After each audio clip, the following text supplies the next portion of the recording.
Greetings, advanced do-it-yourselfers. So we'll see what happens today here on this 2000 Nissan Maxima.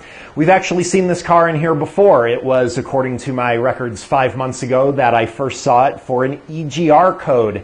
And in the video we did on that one, we used our usual scientific methodological diagnostic approach and determined it was merely a clogged EGR passage, so we were able to make the repair with no parts. Maybe we'll be able to do it again today. The owner states that the check engine light came on yesterday. He took it over to AutoZone and had the codes read, and it was some type of oxygen sensor code. And luckily, this owner, pretty sharp. He doesn't do any car stuff at all, but he knows enough to know that you don't put an oxygen sensor in the car just on that code, like the AutoZone guy was trying to tell him to do. So he brought the car over to me. That is all that I know about it. I am obviously happy it is not an EGR code, obviously. But let's go ahead and see what this oxygen sensor code is and how we'll go about trying to figure out what's wrong. All right, for this one, I'm going to go ahead and use my auto tap because it gives a little bit smoother responses and refreshes on the O2 sensor traces. We'll just go with this even though it's kind of a little bit outdated. Okay, and as you probably saw, there was no check engine light codes on there. Most likely they cleared the check engine light at the AutoZone. You know, actually, if you were to go to a dealer or anything like that in this situation, they would tell you you have to come back until you get the codes. I actually don't work that way. I will try to find out what's wrong with this car so that the guy doesn't have to bring it back, make a schedule for dropping the car off again and all that. Get this car warmed up and look at some oxygen sensor data and see if we can find out what maybe those codes were.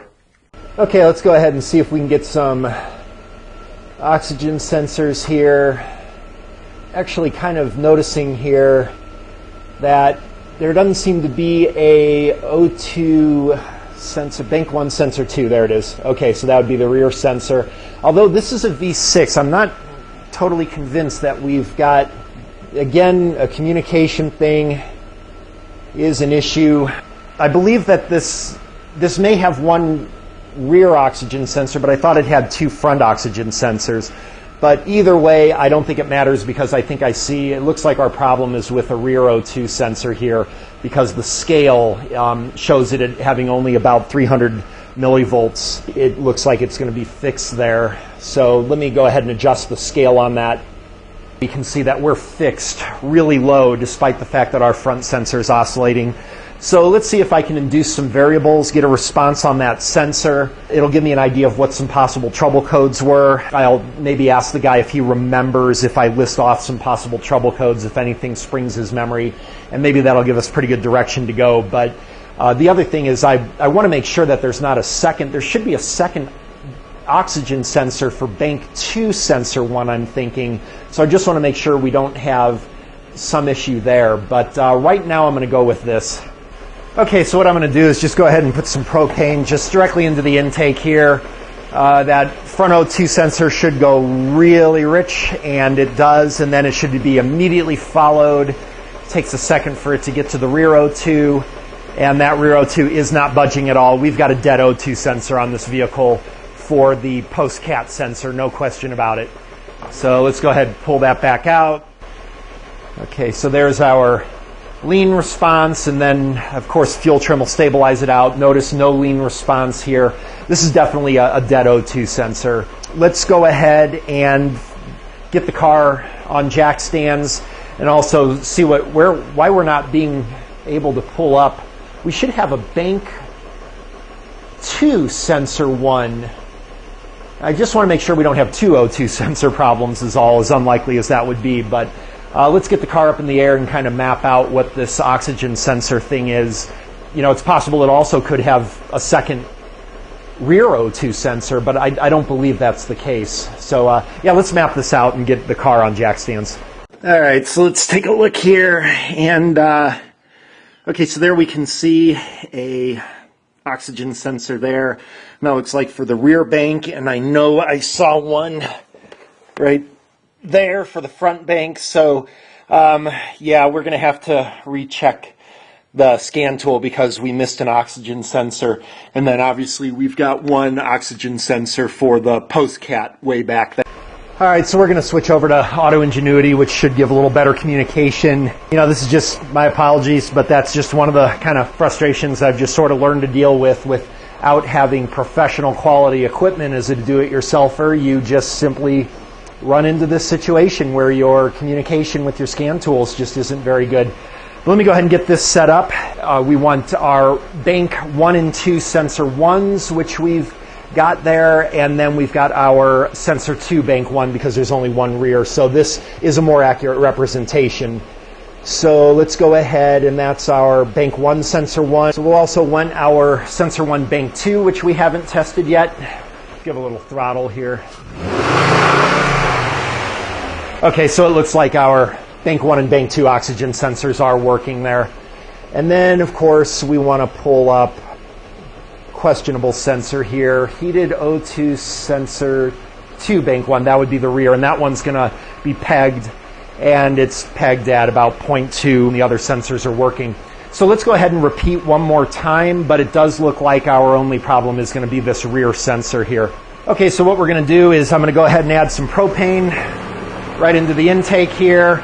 We should, of course, see both of our front sensors go rich, and they do. No response from that bottom sensor, so we've confirmed now. A little long way to go around there, I admit, but that's just part of the challenges I have as a do-it-yourselfer with my equipment that I have available. But let's go ahead and remove that propane, and we should see a lean, and we do. No movement from that rear sensor, so that's absolute confirmation. That's where we're going to chase. Obviously, 98% of your people on that are going to go ahead and replace that oxygen sensor. Well, actually, strike that. Your 98%ers are going to replace the oxygen sensor just from whatever the code was. We, of course, are not going to do that. There's other possibilities besides that O2 sensor, although I am going to agree that is probably going to be a bad O2 sensor, but let's check to make sure.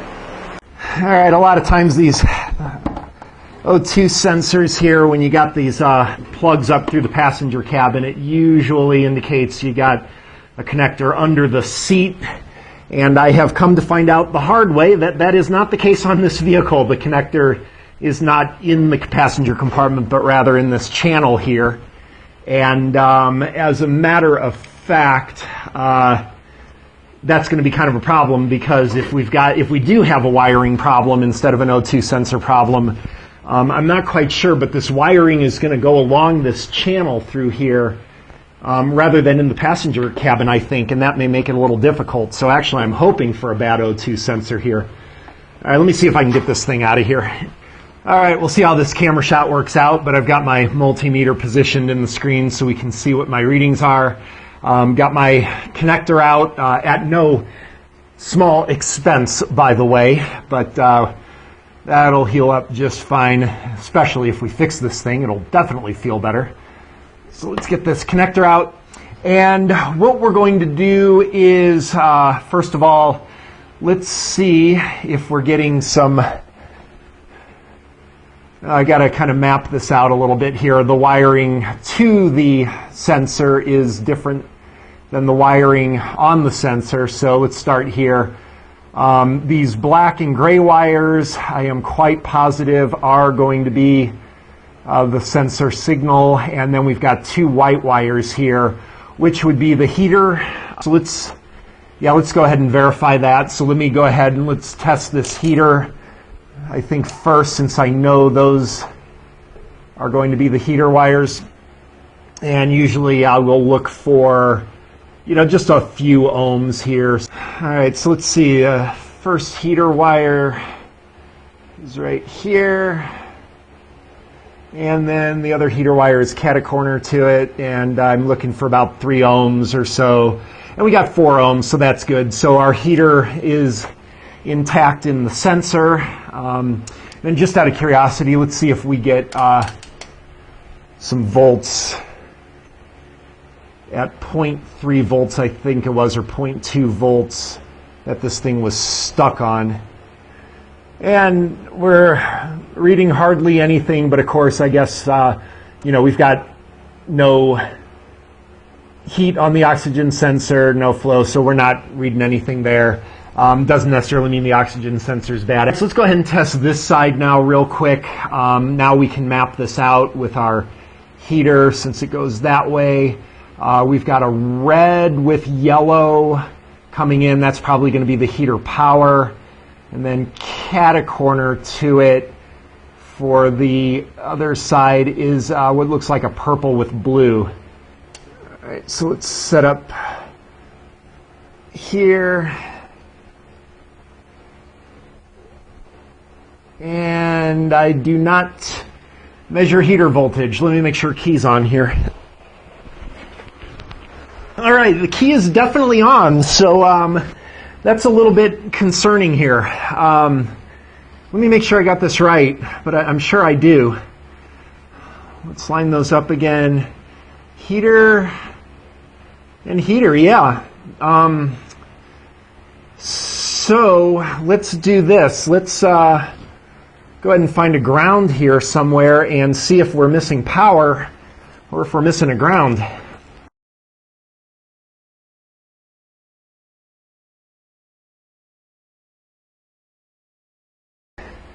This, I will admit, is most unexpected. I've actually never had this be anything other than a bad oxygen sensor before, but I'm actually kind of glad in a way, although I think this is going to suck for me, probably make for a better video, but how many times have I said not to change a part based on the code?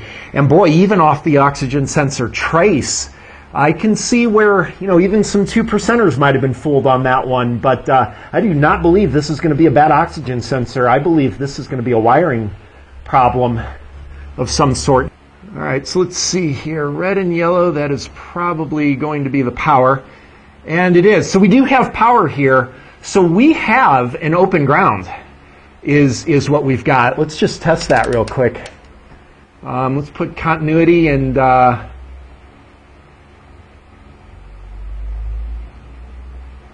yeah, we've got an open ground. So one of the things is this a ground side control switch with the PCM to turn the heater on and off, or is it power side switched from the PCM? And it's very unlikely on a ground side switch that I can think of that we would have a possible PCM problem. That would be virtually impossible, especially since we know that we don't have a short in the heater. So we'll have to see if I can find a wiring diagram for this now. But right now, I am going to go with an open heater. That would certainly also explain why we're getting no response on the oxygen sensor if it's not heating up. What I may do here is, since the guy just had these codes read yesterday, I'll look up what the codes for heater would be and throw those at him and see if he remembers them. And of course, being a scientist, I'm going to throw some negative controls in there. I'll just make up some numbers, and if he goes, oh yeah, I think that was one too, then I know there's nothing there that I can trust. But let's go ahead and see if we can jog this guy's memory a bit. But right now, we're going to go chasing down an open ground. Okay, so I did call up the customer and I threw out some codes that would be related to a rear O2 sensor heater. And he specifically says, yeah, the 0138 and 0139, that's what the codes were. He's very positive. Again, just to be safe, I threw out some baloney codes just to see if he maybe thought those were them.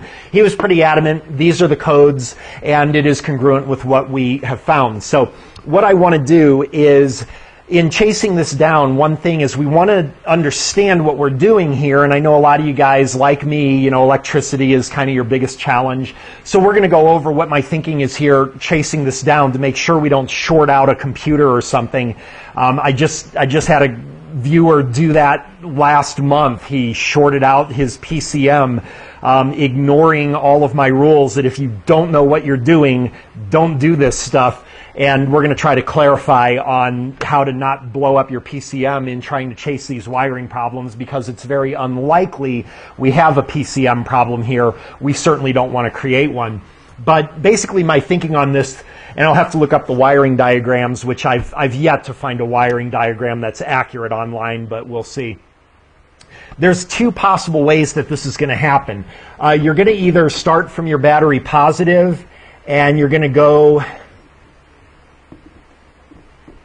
to your PCM, and the PCM is going to have some type of switch there for the battery positive, to your O2 sensor, and then of course this will only be for the heater circuit, and then of course you're going to have this go to a ground. This would be a positive side switch, so the PCM would control the power on and off. I don't know if that's the case here. That may be.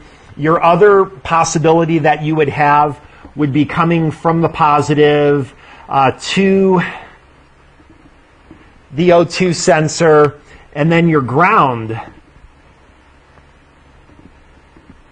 to the PCM, some type of switching where when the switch is closed you go to a ground, so that would be your ground side switched. And usually a lot of times the computer circuits are ground side switched because it's a little safer.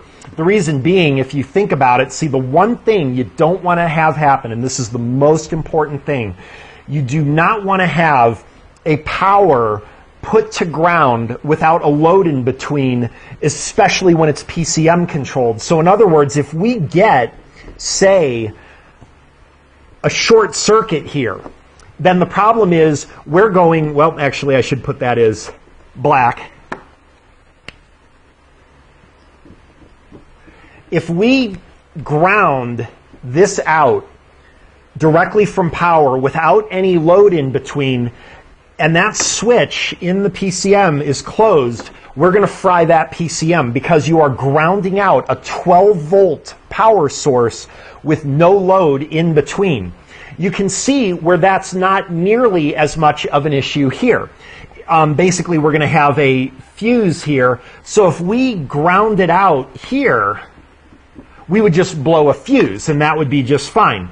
But you can also see if we had a short to ground here, either before the PCM or even if we had one after the PCM, then all that happens is that you're constantly grounding out. And grounding out before the PCM, this heater would be on all the time. It would probably fry the sensor. But you can see that there's no combination of ways that we would fry the PCM. The only way you could fry the PCM is to do what that viewer did for whatever reason, and that would be to unplug here at the connector and then jumper from your positive to your ground. And then, yeah, of course, if that PCM is closing the switch now, you've got 12 volts with no load going right through the PCM.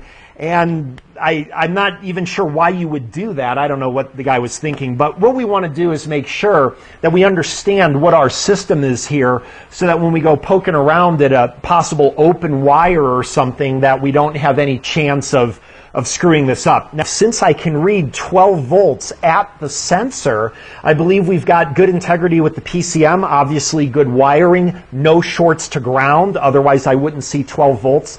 So what I'm going to chase is this ground here, which I believe will just go to a body ground or something like that. Or if we're dealing with this model here, then again, I'm still not really worried about the PCM because no combination of shorting to ground could blow the PCM.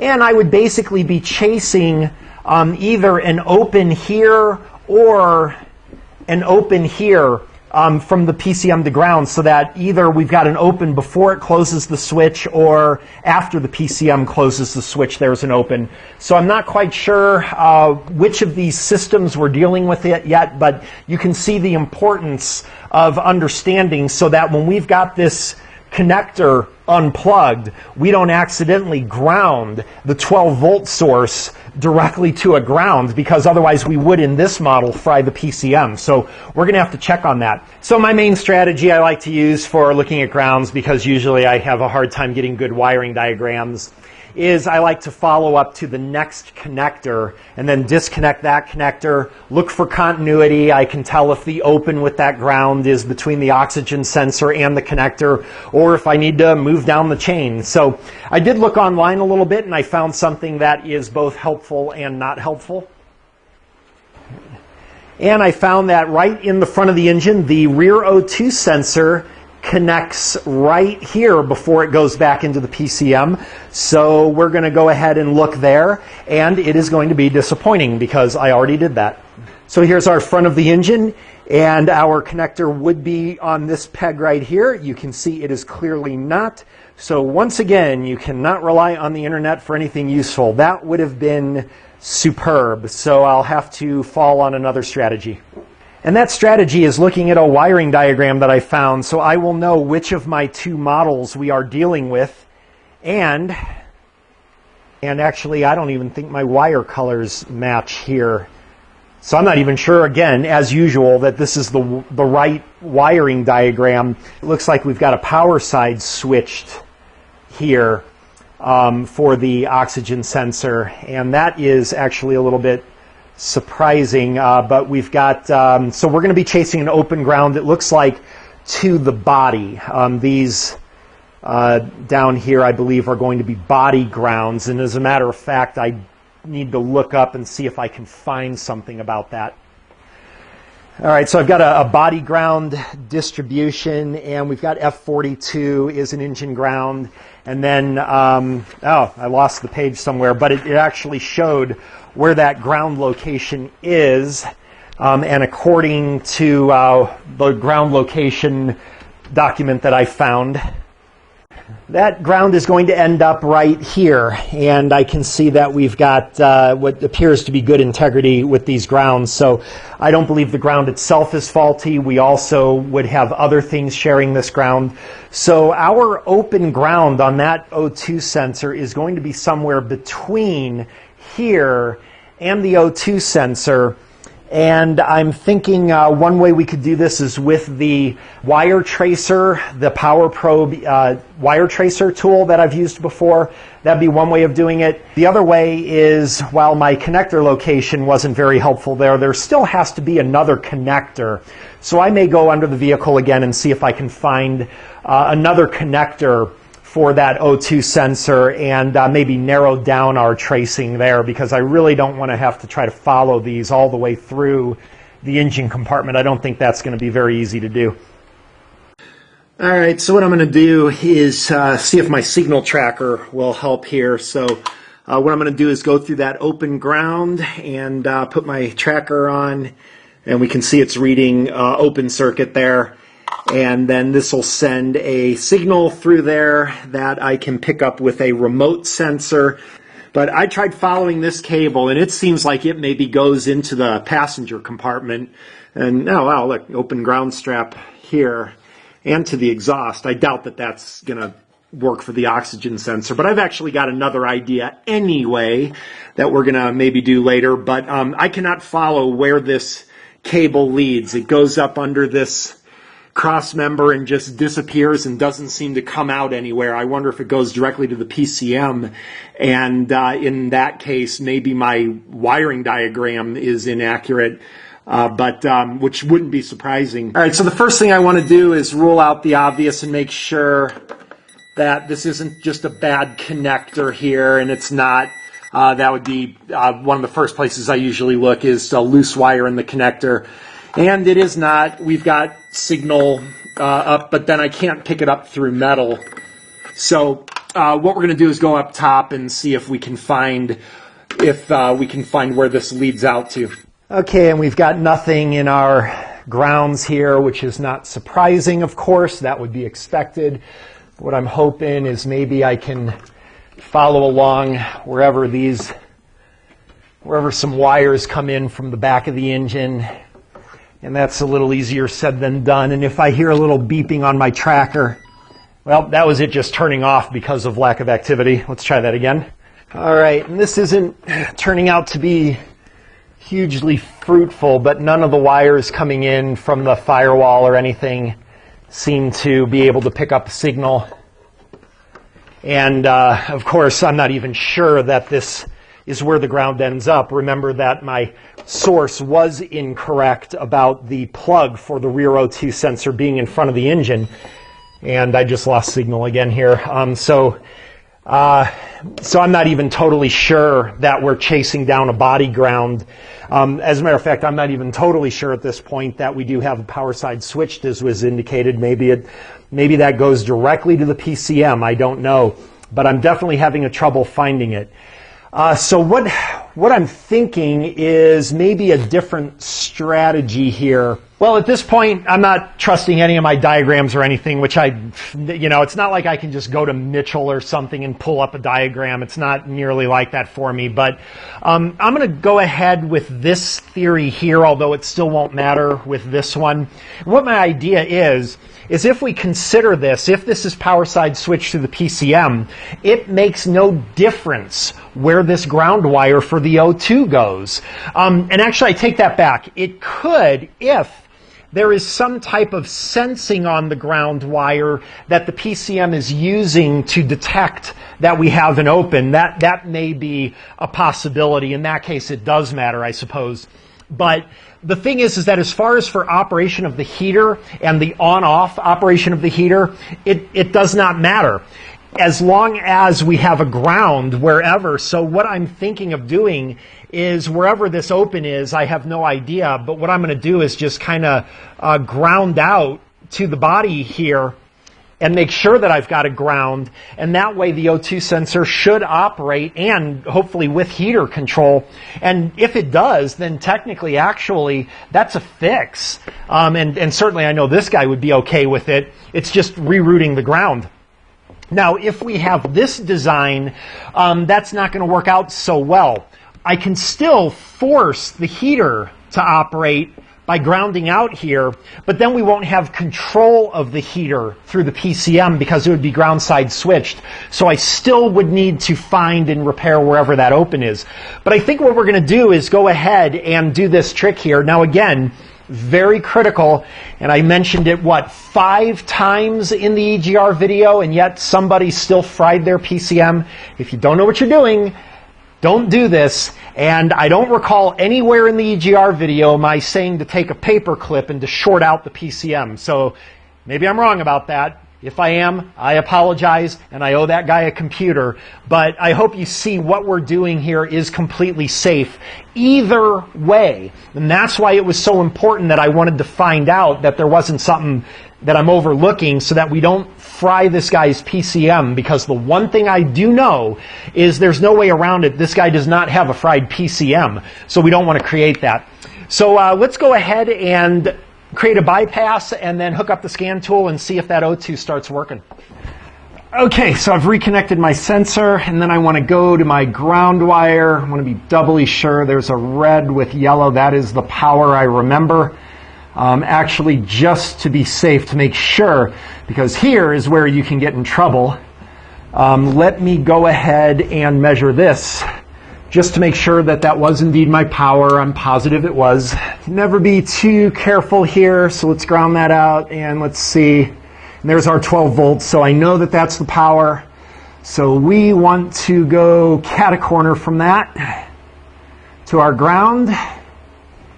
And I can make a little ground strap here.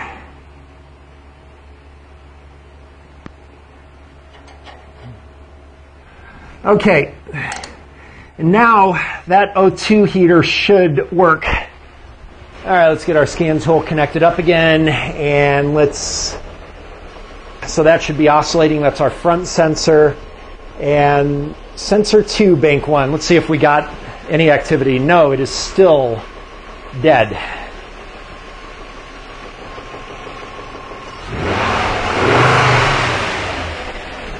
Okay, so despite grounding the heater out, it is still dead. Let's see if we can get a response with propane.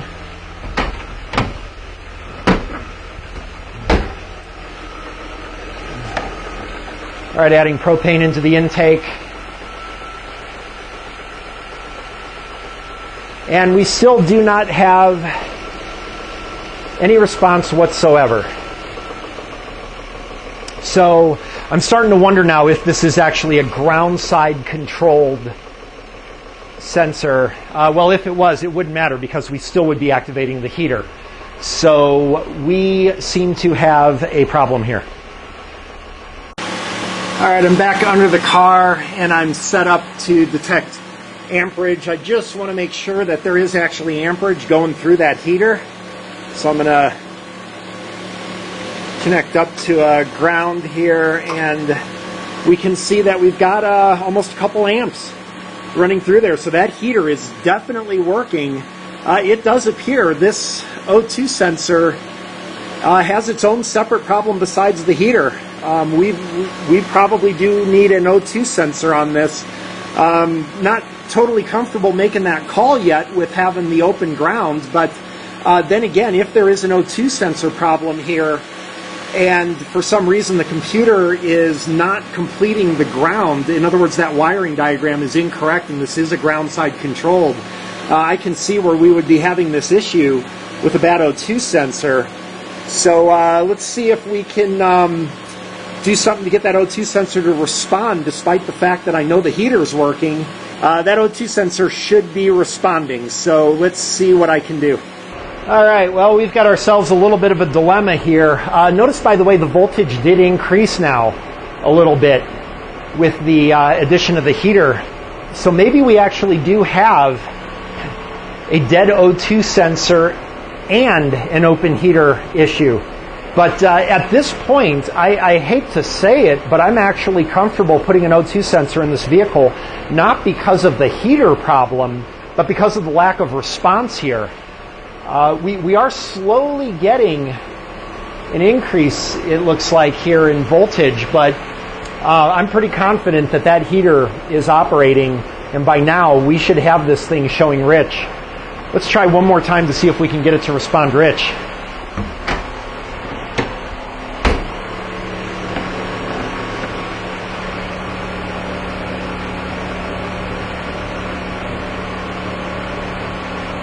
Well, notice that it is showing a response now, but it's showing a response lean. But that's the first time that we've seen activity from this sensor, but it should definitely be showing rich with this much propane I'm adding in. But notice that we are getting a response now for the first time, now that I've put the heater circuit on there. Boy, I hate to say it, but based on this, I'd be putting an O2 sensor in this vehicle, no question about it. So, yeah, as much as I hate to do it, I think we've got two separate issues here. And let me go get an O2 sensor. It still isn't going to solve the heater issue, but I do believe we've got two separate issues with this O2 sensor. We've got a dead sensor and a heater issue. Well, a very rare incidence on this channel, but we are going to replace an oxygen sensor. This will fix the non-response, but it's probably not going to fix the heater issue. Oh, what's this here?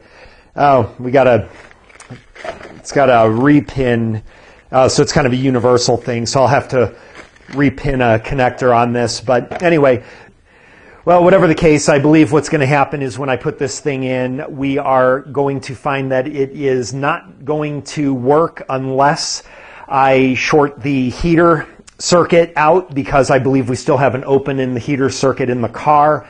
But once I do complete the heater circuit by shorting it out to the frame, I believe this oxygen sensor is going to show proper response, and then we're just down to still finding that open. I do believe we are going to have to find that open, though, because, and what my concern is if we look, we see there's some thinner lines and darker lines, and the problem is the darker lines are detectable for the DTC. So somehow current is measured there. And I noticed we got the white line, which would be the power, but also this ground is clearly detectable for the DTC. So I'm not sure exactly how it works. My guess is there's probably some type of voltage differential detected there, or maybe amperage or something. But whatever the case is, I am safely convinced that if I do not find the open in that ground, we're just going to have that heater code come back, even though the oxygen sensor works, even if I ground it out to the frame. So we're still going to be stuck with that, I believe. And just to show that things don't always work out so smoothly for me as they seem to on camera, the oxygen sensor was frozen in the exhaust pipe and stripped out the threads when I removed it, so I've got to retap a new hole in here, but just to let you know that this kind of stuff does happen to me too. All right. Well, after a 2-hour experience of total suck, Finally got this done. I think my next purchase instead of an oscilloscope is going to be a oxyacetylene torch, actually. And not so that I can remove these volts faster. It's so hopefully I burn my house down and I'm forced to find a new hobby. But I'll tell you what, how Scotty changes these in 2.5 minutes, boy, that's beyond me. Okay, and what I want to do now is I've got the new oxygen sensor in, and I want to measure the ohms just to make sure that it still reads around 4. I was kind of guessing on that last one. I'm pretty sure that's accurate, but if this one reads around 4, then that'll be good news. Get on there. There we go. And we've got 3.8. So that's exactly what it was on the last time. What that tells us is the heater in that old sensor was good, and that we do still have some type of open heater circuit ground issue in the car. If we get this sensor to work, we're almost certainly going to have to do it by grounding out the heater again, I believe. But if we get this O2 sensor to respond, then that confirms we made the right call on an O2 sensor here. Obviously, our policy, if we make the wrong call, then I owe this guy for the oxygen sensor. I have to buy it because it's a bad call. But I believe we're going to get response from this oxygen sensor now, but only when I ground the heater circuit out. So we still have that to deal with. But let's go ahead and make sure our oxygen sensor responds now. All right, back to the scan tool now. Let's get a positive control up here. Bank 1, this should be oscillating. O2, 2, bank 1, that should be it. Okay, and we are stuck at 0.3 volts now.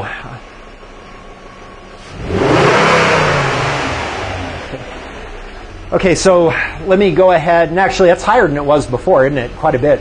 So let me go ahead and get that heater circuit connected, and then let's come back here and see if this thing livens up. Okay, and look, check it out. We've got activity now on that sensor. I almost missed it because I was trying to save battery power on my camera, but it did, as soon as it got hot enough, we now have activity there. So that was a good call on the O2 sensor, obviously, and we'll see if we can get that to stable out.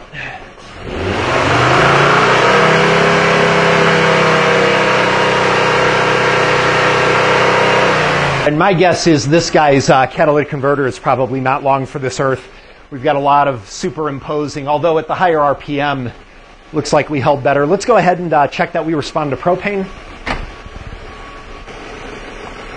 Okay, adding propane into the intake now, and we can see that we are back to life. So this is only, again, with the oxygen sensor heater grounded.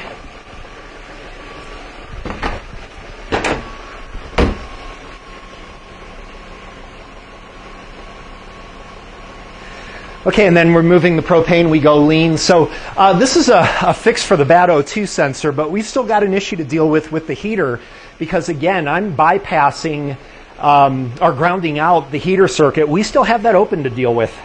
All right, well, I'd be lying if I said that I wasn't a little bit nervous about putting the oxygen sensor in there, but the data was overwhelming. Very clearly, the oxygen sensor was malfunctioning despite the fact the heater works, so we know there's a bad O2 sensor. We also know that we still have a bad heater circuit problem in the car, which I'll have to track down. So let me go ahead and track that down. When I find the problem, I'll show you just so you can see it. But for all practical purposes, we've kind of got the fix here. Bad O2 sensor and some open to ground somewhere in this system. So I'm going to go ahead and try to track down that open to ground real quick. We'll just show it to you and then close out the video. Well, maybe this wasn't so easy after all. How about joining me for a part 2?